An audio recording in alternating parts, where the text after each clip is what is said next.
All right, we're here with our MIG welder today, and you have run out of wire, or the wire has balled up because you stuck the tip. First thing you're going to do is turn the machine off. You want to be careful of these two, and then you're going to hold this wire with one hand, and you're going to cut it with a nice straight cut with the MIG pliers with the other hand. There we go. And then I'm going to tuck it into one of these slots, and I'll bend it so that it can't come unspooled. Now you're going to release this. This is the drive roller. Here's the end of the gun where the wire feeds in. I'm going to take it apart, take the nozzle off. I'm going to take the tip off.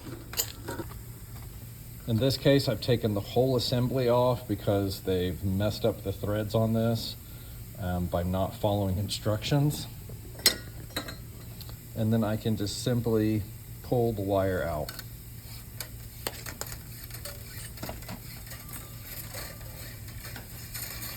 It's not a bad idea to take this all the way down to the liner itself anyways, because sometimes it wants to stick and hit something when you're going back in. We'll go back to our spool of wire. I'm going to pull this out, and now I've got some bends. I don't want to run that through the liner, so I'm going to cut them.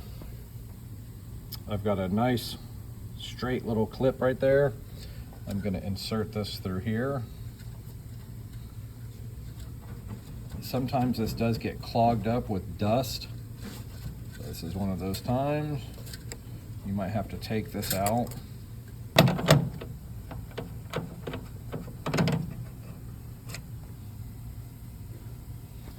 And I normally just clean it with a broken piece of wire or the air gun.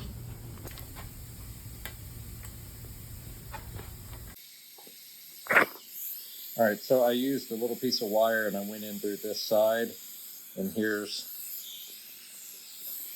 the little log it laid, and it's just collected dust. So we'll go back to this, put that guide in, I'll hand tighten that. I've got my wire now, I'll go through,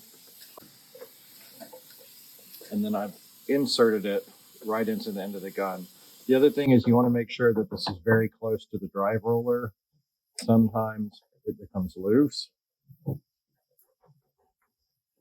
it pulls away, and that will affect the gas flow.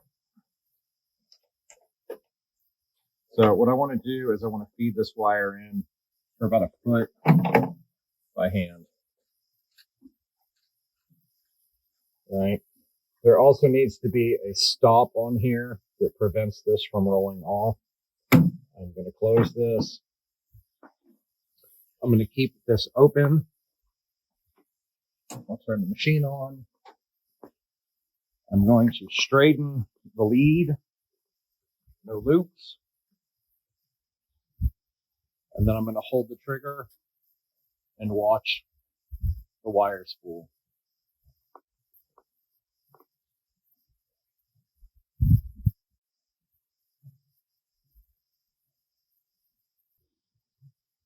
There it is.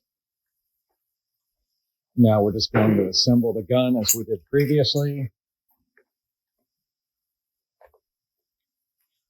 And there actually is a little set screw in here that normally would position it to the liner.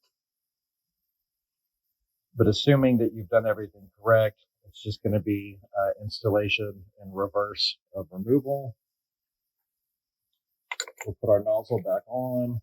We'll adjust how far the tip is, and then we're good to go. The last thing you'll do, shut the door, make sure your settings are correct. All right, hope this helps.